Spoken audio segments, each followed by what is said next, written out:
Hello friends, आप सब कैसे हैं। आज हम 2022 का सीईटी का कंप्लीट पेपर सॉल्यूशन यहाँ पे सॉल्व करने वाले हैं। ये वीडियो हमारा थोड़ा सा लंबा हो सकता है, तो आप इसमें लास्ट तक जुड़े रहें और सारे इंपॉर्टेंट क्वेश्चन को आप समझें, उसके नोट्स बनाएं। जिसमें हमारा फर्स्ट क्वेश्चन रहने वाला है डिफाइन काउंसलिंग। ये क्वेश्चन हमने 2020 के क्वेश्चन नंबर जो 4 था उसके ए नंबर का हमने इसको सॉल्व किया है। आप चाहे तो प्रीवियस वीडियो में जाके देख सकते हैं या फिर मैं आपको इसका लिंक डिस्क्रिप्शन बॉक्स में दे दूंगी, आप वहाँ से इसको देख सकते हैं। आज का हमारा नेक्स्ट क्वेश्चन है फर्स्ट का B, and list the step of counselling process. इसमें हमको क्या बताना है, काउंसलिंग की प्रोसेस हमें कि उसकी क्या बताना है, स्टेप्स बताना है। Counseling process will take place in accordance with the nature of a person being helped. There are the some phases of counseling process. इसकी कुछ phases है काउंसलिंग प्रोसेस की, तो हम सबसे पहले इसकी phases देख लेते हैं। फर्स्ट फेज में क्या आ जाएगा, स्टेबलाइजिंग रिलेशनशिप। हमको क्या करना है, रिलेशनशिप को इस्टेब्लिश करना है। सेकंड फेज का जाएगा असेसमेंट, फिर क्या करना है, असेसमेंट करना। फिर फेज 3 में आ जाएगा सेटिंग गोल, हमें क्या करना है, गोल को बनाना है। फेज 4 में आ जाएगा इंटरवेंशंस। फिर फेज 5 में आ जाएगा टर्मिनेशन एंड फॉलोअप, हमें क्या करना है, टर्मिनेशन करना है उस हमारी जो इस्टेब्लिश किया था रिलेशनशिप को, और उसको फॉलोअप के लिए हमें एडवाइज्ड करना है। तो सबसे पहले हम देख लेते हैं stabilising relationship. In it is the main phase is the process of counselling. It affect the process. In this phase counsellor use following skills.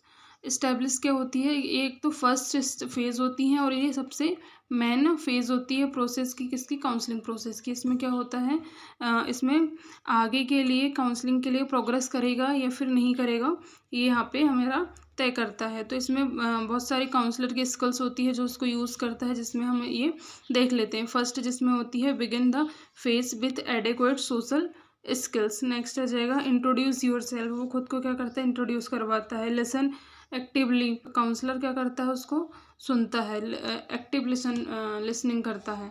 फिर है always remember the name of the client, client का name उसको नहीं भूलना है, हमेशा याद रखना। फिर है always address the individual by his and her name. फिर नेक्स्ट आ जाएगा एंश्योर फिजिकल कंफर्ट। फिर है do not interrupt the individual while he and she talking. Observe non verbal communication, हमें क्या करना है, जो काउंसिली है उसको क्या करना है, उसको इंटरप्ट भी नहीं करना है। अगर वो हमें कुछ बता रहा है तो हमें इंटरप्ट नहीं करना है।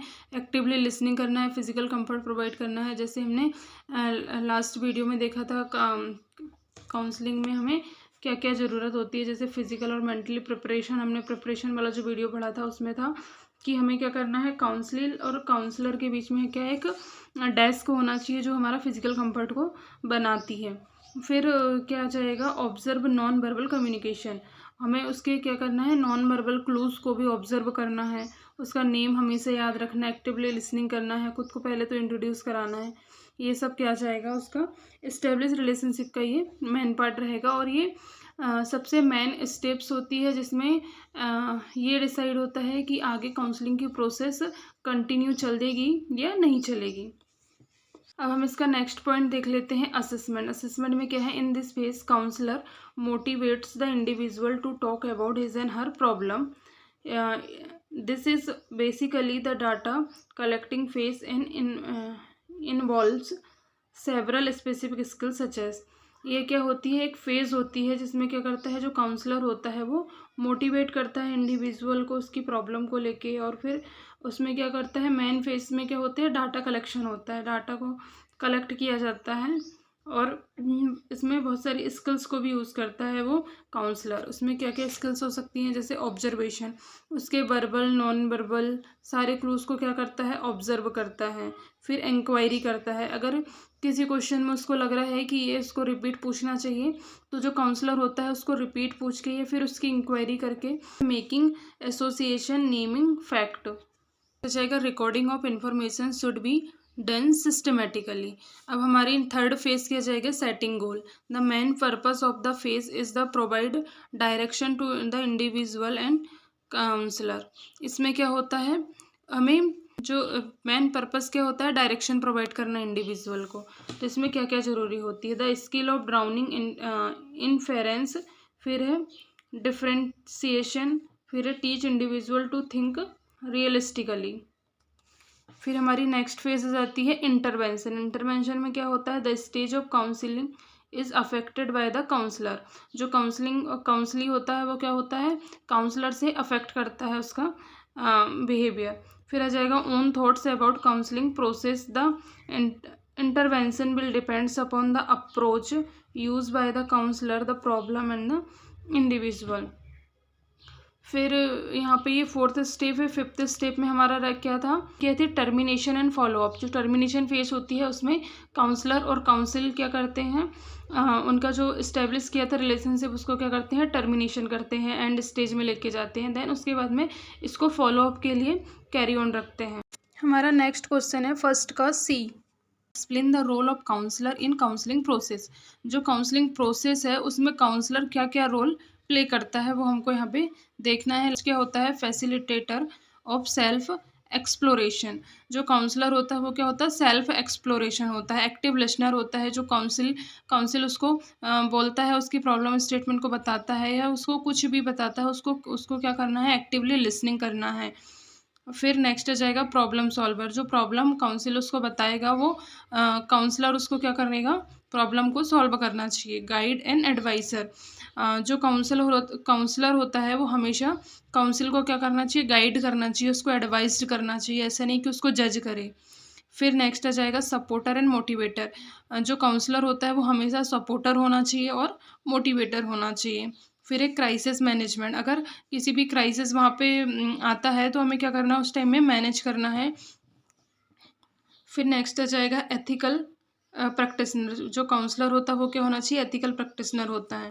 फिर नेक्स्ट हमारा जाएगा कोलैबोरेटर। जो काउंसलर होता है वो क्या होना चाहिए, कोलैबोरेटर होना चाहिए। ये हमारे काउंसलर के क्या हो गए, रोल हो गए। काउंसलिंग प्रोसेस के टाइम में उसको ये रोल प्ले करना चाहिए। हमारा नेक्स्ट क्वेश्चन है सेकंड का A, define communication. Communication is the process of sharing information, idea and attitudes between individual.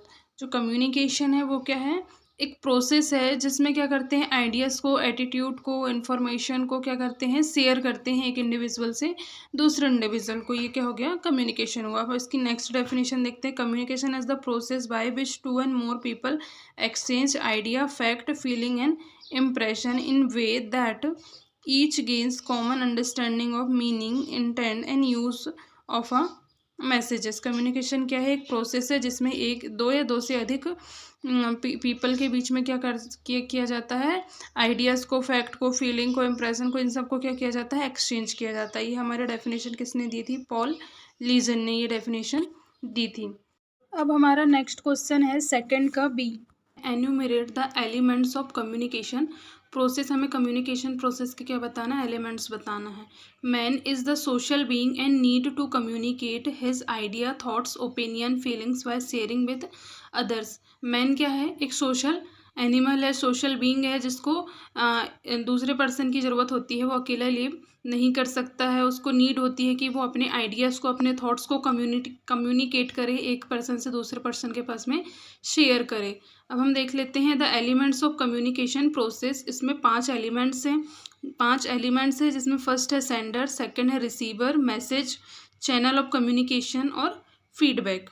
देख लेते हैं सेंडर होते क्या हैं। It is the person who is the originate of message and who wish to convey the message to another. जो sender होते हैं वो क्या होते हैं, एक पर्सन होते हैं जो मैसेज को ओरिजिनेट करते हैं या फिर क्या करते हैं, उस मैसेज को कन्वे करते हैं। फिर है रिसीवर। रिसीवर कौन है, all communication must have the audience, this may be single person and group of people. Receiver कौन होते हैं, जो उस मैसेज को रिसीव कर रहे हैं या जो उसके ऑडियंस है, या तो एक पर्सन हो सकता है या फिर ग्रुप ऑफ मेंबर्स हो सकते हैं जो रिसीवर हो सकते हैं।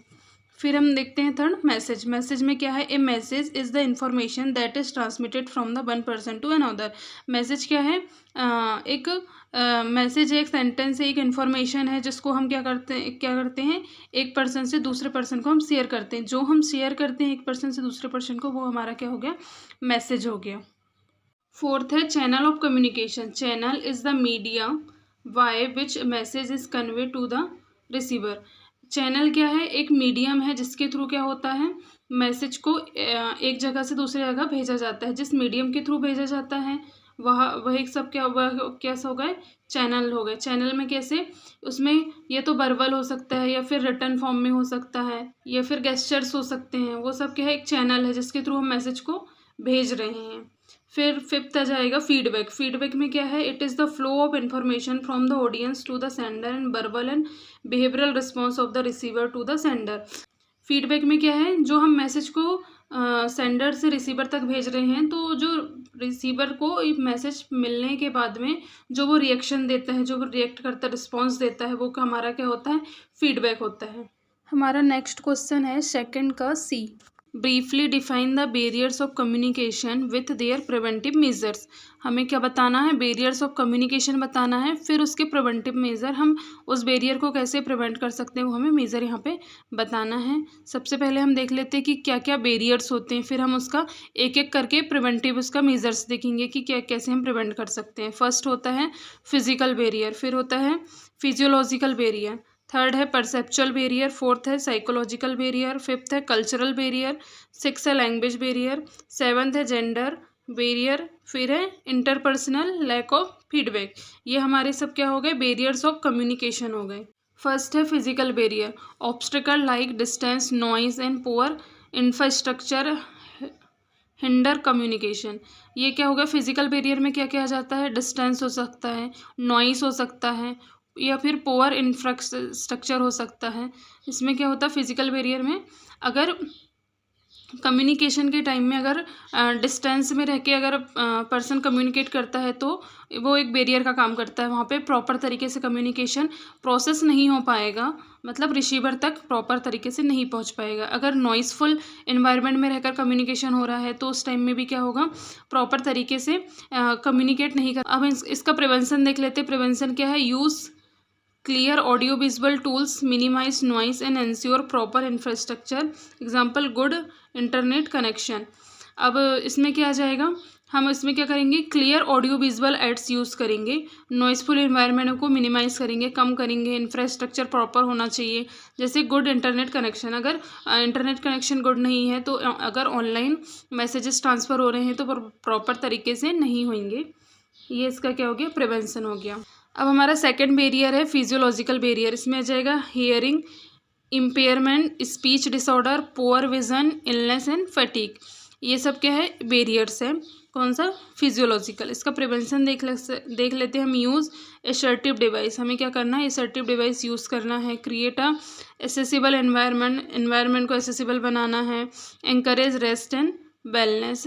अगर हियरिंग प्रॉब्लम है, अगर हम मैसेज को कन्वे कर रहे हैं तो प्रॉपर तरीके से वो रिसीव नहीं कर पाएंगे मैसेज को। अगर स्पीच डिसऑर्डर है, बोलने में कोई परेशानी है, दिक्कत है, या प्रॉपर तरीके से वर्डिंग नहीं बोल पाते हैं, तो अगर वो पर्सन कम्युनिकेट कर रहा है तो मैसेज क्या होगा, प्रॉपर तरीके से रिसीव नहीं हो पाएगा। पुअर विजन, अगर हम किसी ऑडियो विजुअल एड्स में अगर हम यूज़ कर रहे हैं जैसे टेलीविज़न या कुछ भी, तो पुअर विज़न के कारण वो प्रॉपर तरीके से उस विजुअल चीज़ को रिसीव नहीं कर पाएगा। ये सब हमारा क्या हो गया, फिजियोलॉजिकल बैरियर में आ गया। अब हम इसका थर्ड देख लेते हैं, परसेप्चुअल बैरियर। परसेप्चुअल बैरियर में क्या है, misinterpretation due to the individual perspectives and vibes. Perceptual barrier में, परसेप्चुअल मतलब परसीव करना, तो यहाँ पे इंडिविजुअल क्या करेगा, मिस परसीव कर लेगा, मिस इंटरप्रेट कर लेगा उस चीज़ को, और वहाँ पे उस प्रोस्पेक्टिव के कारण क्या आ जाएगा, इंडिविजुअल में बायस बनेगा। इसका प्रिवेंशन क्या आ जाएगा, clarify intention, ask for feedback and use multiple forms of communication to ensure an understanding. इसमें क्या हमें करना है, क्लियरली उसमें बताना है और आस्क करना है कि उसका फीडबैक क्या है करके, हमें फीडबैक पूछना है। अगर हम फीडबैक नहीं पूछेंगे तो उसमें क्या होगा कि जो उसने क्या परसीव किया है हम वह नहीं पता कर पाएंगे, और वो मिसपरसेप्शन के कारण वहाँ पे बायस बनेगा। इसके बाद हमारा फोर्थ रहेगा साइकोलॉजिकल बैरियर। साइकोलॉजिकल बैरियर में क्या रहेगा, स्ट्रेस रहेगा, इमोशन रहेगा, प्री कंसेप्चुअल अफेक्ट या मैसेज रिसेप्शन रहेगा। इसमें क्या होता है, साइकोलॉजिकल बैरियर में अगर कोई पर्सन स्ट्रेसफुल है और अगर वो उस टाइम में कम्युनिकेशन करता है तो वहाँ पर भी वो क्या होता है, कम्युनिकेशन का एक बैरियर होता है, वहाँ पे बहुत हद तक कम्युनिकेशन क्या होती है, अफेक्ट होती है। हम इसका प्रिवेंशन देख लेते हैं। फोस्टर टू पॉजिटिव इन्वायरमेंट कैसा होना चाहिए, पॉजिटिव होना चाहिए। प्रैक्टिस एक्टिव लिसनिंग होनी चाहिए। वहाँ पे जो परसीवर है वो क्या करना चाहिए, परसीव अच्छे से करना चाहिए। वहाँ पे मैसेज को रिसीव करने के लिए उसके पास में क्या होना चाहिए, एक्टिव लिसनिंग होनी चाहिए। मैसेज इमोशनल इफेक्टिव होना चाहिए। वहाँ पे वो अपनी इमोशन को क्या कर सके, मैनेज कर सके। फिर हमारा नेक्स्ट 5th आ जाता है कल्चरल बैरियर। कल्चरल बैरियर में क्या होता है कि डिफरेंट कल्चर के लोग रहते हैं, डिफरेंट ट्रेडिशनल के लोग रहते हैं, वैल्यूज़ उनकी अलग अलग होती हैं। ट्रेडिशन के कारण भी यहाँ पे बैरियर बन जाते हैं, क्योंकि सब जितने भी लोग हैं अगर उनका डिफरेंट कल्चर है तो वह अपने अपने तरीके से क्या करेंगे, मैसेज को कम्युनिकेट करेंगे। इसका प्रिवेंशन हम क्या यूज़ कर सकते हैं, be culturally sensitive, practise inclusivity and develop cross cultural awareness. तो हमें यहाँ पे क्या करना है, क्रॉस कल्चरल अवेयरनेस को यहाँ पे बढ़ाना है। फिर हमारा नेक्स्ट आ जाता है लैंग्वेज बैरियर। लैंग्वेज बैरियर भी एक बहुत बड़ा बैरियर बनता है कम्युनिकेशन के लिए, जिसमें क्या होता है, अगर डिफरेंट लैंग्वेज के पर्सन अगर कम्युनिकेट कर रहे हैं तो वहाँ पे मैसेज का अच्छे तरीके से क्या होगा, मैसेज का ट्रांसफ़र अच्छे तरीके से नहीं होगा और वहाँ पे फीडबैक हमें पॉजिटिव नहीं मिलेगा। तो इसमें आ जाएगा differentiate the language jargon and complex term cause miss understanding. तो यहाँ पे जो मैसेज का कन्वे होगा वो मिस अंडरस्टैंडिंग यहाँ पे क्रिएट हो जाएगी और मैसेज का अच्छा कन्वे नहीं हो पाएगा और वहाँ पे क्या हो जाएगा, हमें गुड फीडबैक वहाँ पे हमें नहीं मिलेगा। इसके प्रिवेंशन के लिए हमें क्या यूज़ करना है, use simple and clear language हमें बोलनी है, सिंपल लैंग्वेज बोलनी है, अवॉइड जॉर्गन करनी है। फिर वहाँ पे क्या करना है, employ transitional tools in necessary. जो वहाँ पे टूल्स यूज़ होना चाहिए वो हमें वहाँ पे टूल्स यूज़ करना है, जिससे मैसेज का ट्रांसफ़र आसानी से हो पाए।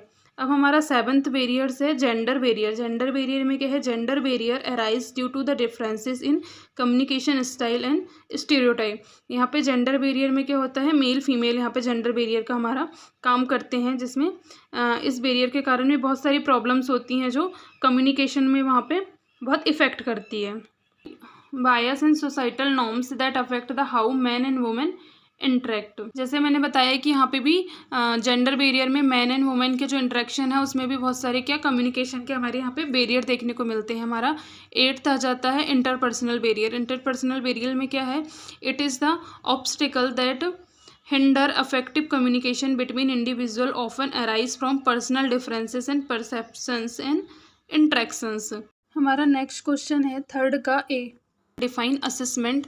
हम यहाँ पे असेसमेंट देखते हैं होता क्या है। The assessment involve the interpretation of measurement data, it makes the sense of data collection on student performance. Assessment क्या होता है, एक मेथड्स होती हैं जिसमें क्या होता है, हम परफॉर्मेंस को असेस करते हैं, जज करते हैं। लास्ट में हम क्या करते हैं, पूरा इन्फॉर्मेशन को हम कलेक्ट करते हैं, सेंस ऑफ डाटा को हम क्या करते हैं, कलेक्ट करते हैं। फिर वहाँ पे हम स्टूडेंट परफॉर्मेंस को क्या करते हैं, इंटरप्रेट करते हैं, पूरा हम वहाँ पे जजमेंट निकालते हैं।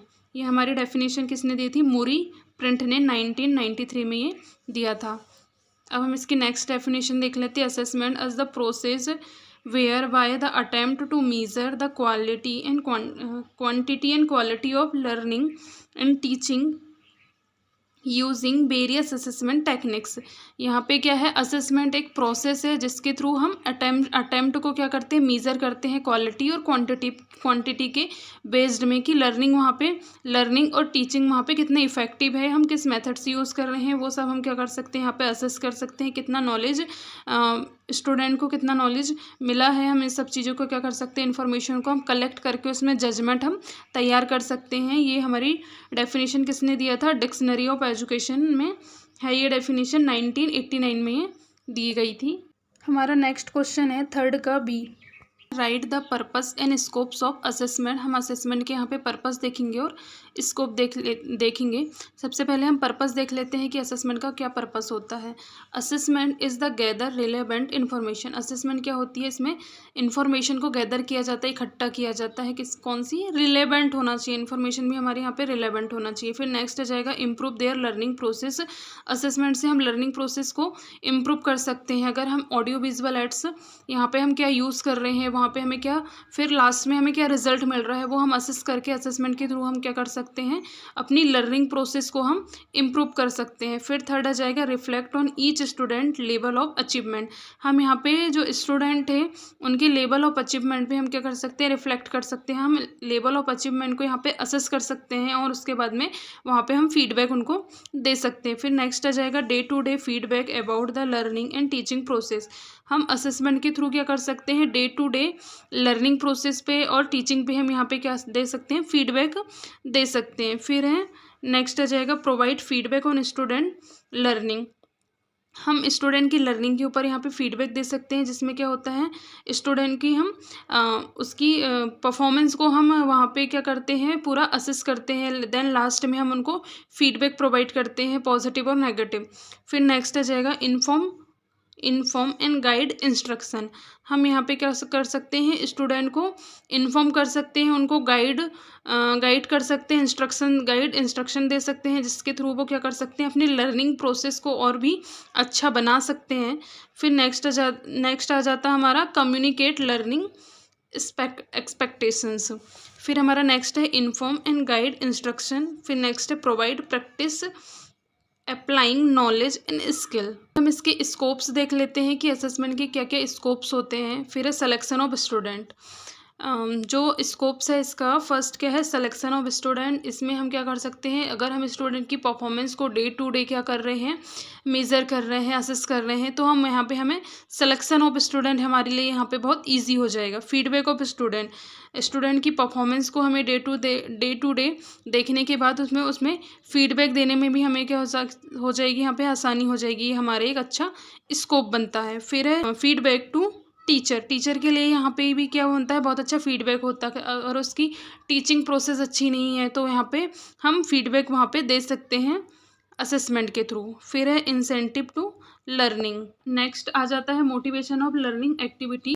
फिर है सेंट्रिफिकेशन of competency.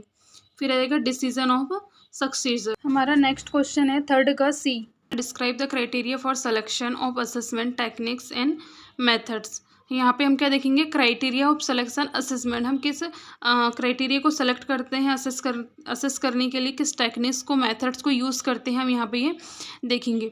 The techniques methods and tools use for evolution are means from the collecting evidence about student development in desired direction. These tools therefore should be have this criteria.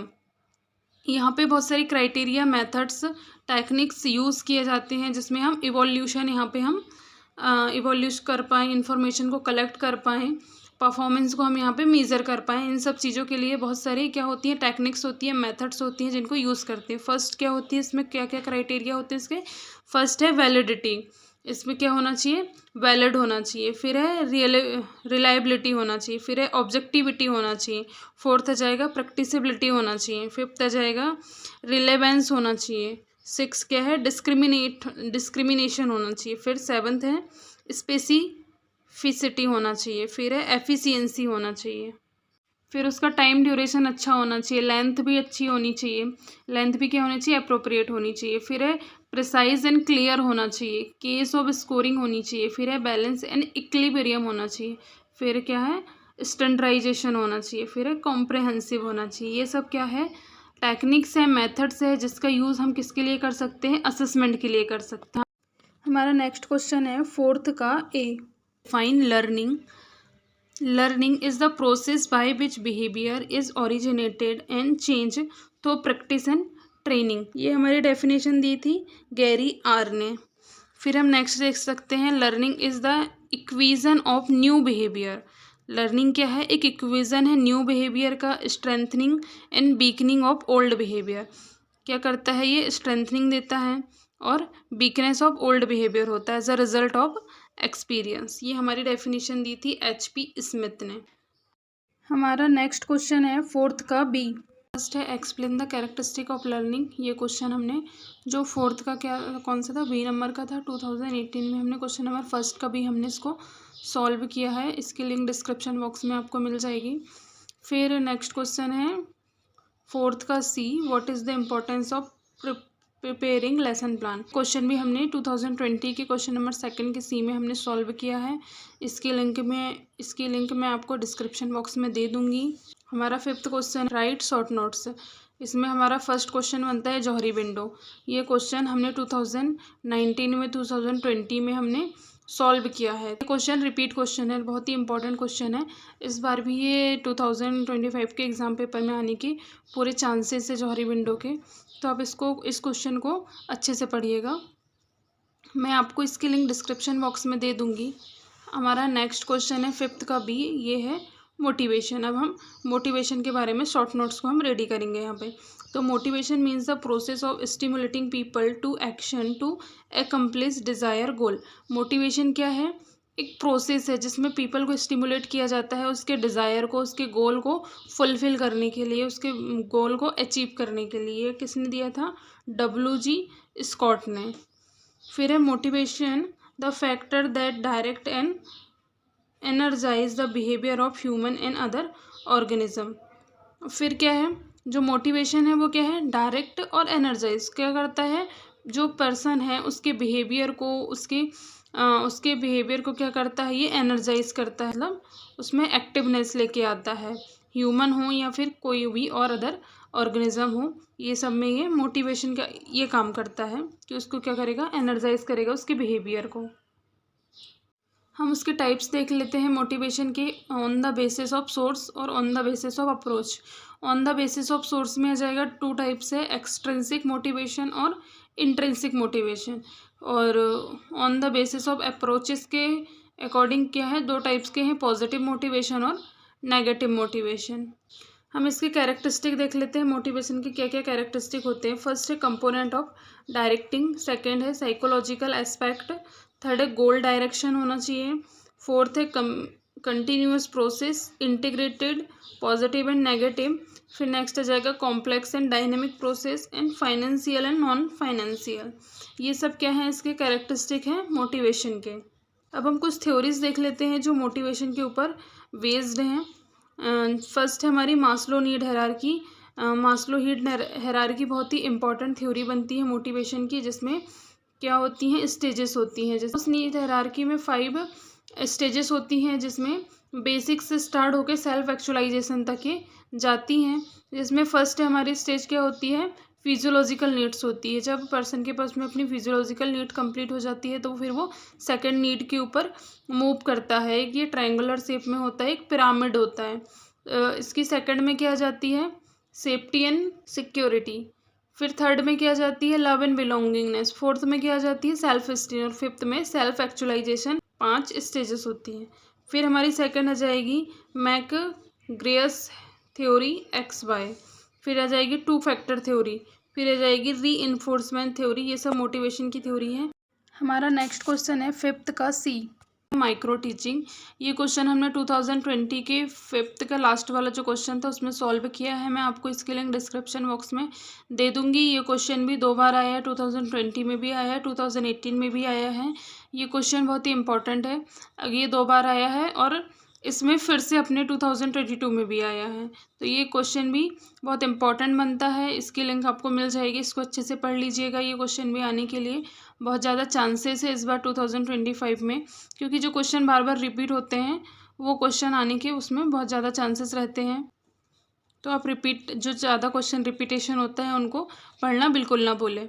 हमारा question है next 5th का D, types of educational objective. हम यहाँ पे educational objective के types देखेंगे। Educational objective define as what the student should be able to do at the end of learning period that they could not do beforehand. Educational objective क्या है? Educational objective में student learning करने के बाद में end of the learning वो क्या करने के लिए एबल है, ये यहाँ पे देखा जाता है। गिलबर्ट ने दिया था, 1991 में दिया था। अब इसके टाइप्स देख लेते हैं, types of educational objective according to Gilbert. पहला है जनरल ऑब्जेक्टिव। इसमें आ जाएगा correspond to the function of the type of health personnel train in the establishment. Example में देख लेते हैं, preventing and curative care to the individual and community in health and in sickness. General objective में क्या जाएगा, इसमें preventive care provide करना, जैसे एग्जांपल में यहाँ पे दिया गया है इंडिविजुअल को या कम्युनिटी पीपल को क्या करना है, प्रिवेंटिव केयर प्रोवाइड करना है, क्यूरेटिव केयर प्रोवाइड करना है। नेक्स्ट हमारा ऑब्जेक्टिव आ जाता है इंटरमीडिएट ऑब्जेक्टिव।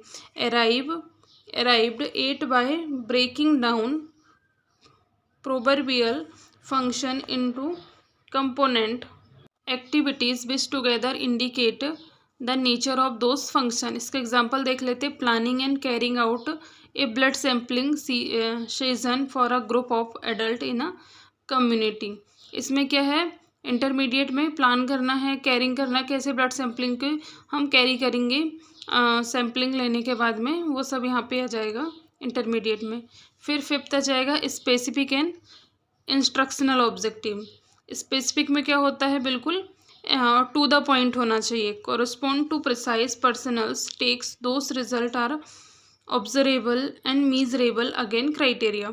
अब एग्जाम्पल में देख लेते हैं। Using the syringe take a blood sample 5 ml for the cubital vein of an adult. क्या है, जो हम यहाँ पे सैंपल ले रहे हैं, सैंपल की बात हो रही, तो हमें कितना सैंपल लेना है, कहाँ से सैंपल लेना है, सिरिंज से सैंपल लेना है, किससे सैंपल लेना है, वो सब यहाँ पे टू द पॉइंट बताया गया है। तो जैसे जनरल ऑब्जेक्टिव में क्या होता है, सुपरफिशियल उसका व्यू होता है, उसको बताया जाता है। इंटरमीडिएट में क्या होता है, उसकी प्रोसेस होती है। जैसे हम मान लें कि जनरल में इंट्रो सब आता है, फिर इंटरमीडिएट में क्या होता है, उसकी प्रोसेस वगैरह आती है। फिर जो स्पेसिफिक होती है, स्पेसिफिक में बिल्कुल स्पेसिफिक चीज़ें आती हैं कि हाँ हमें यही करना है, उसका हमें मेन पॉइंट्स आ जाते हैं। अकॉर्डिंग टू हेड गर्कन के अकॉर्डिंग हम देख लेते हैं कि ऑब्जेक्टिव कितने प्रकार के होते हैं एजुकेशनल। फर्स्ट आ जाएगा सेंट्रल ऑब्जेक्टिव।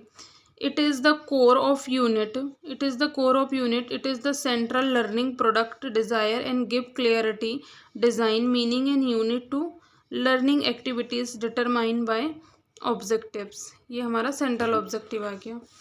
फिर हमारा आ जाएगा कंट्रीब्यूटिंग ऑब्जेक्टिव।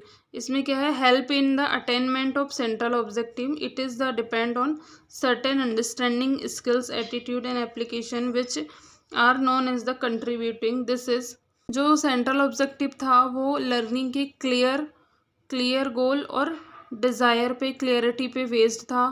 डायरेक्ट क्या था, उसकी क्लियरिटी होनी चाहिए, डिज़ाइन में meaning, unit of learning, activity, ये सब उसके अंदर आ रहा था।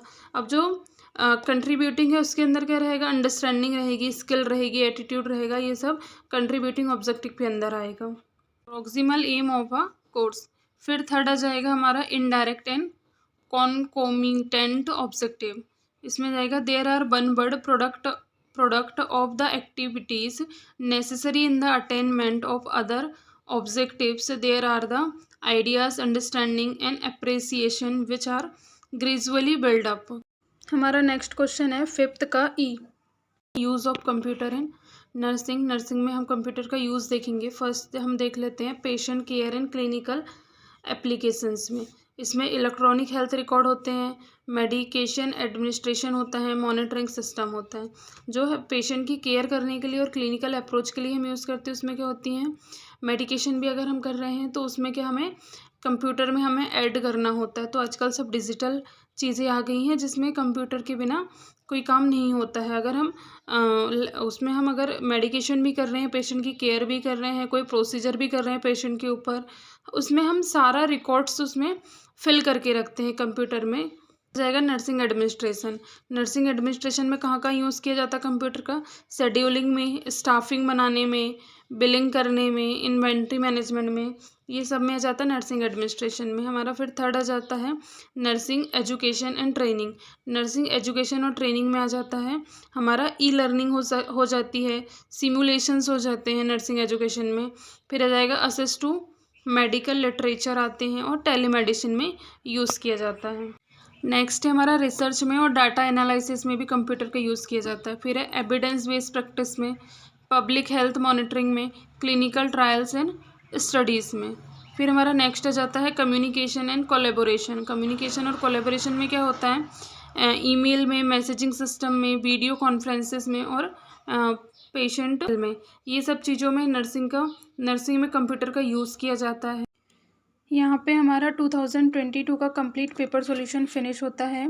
इसके बाद में हम एक नेक्स्ट क्लास हम लेने वाले हैं जिसमें हम मैराथन क्लास लेंगे। उसमें क्या होगा कि हम 2018 से लेके 2022 तक के चारों पेपर का सॉल्यूशन यहाँ पे करवाने वाले हैं।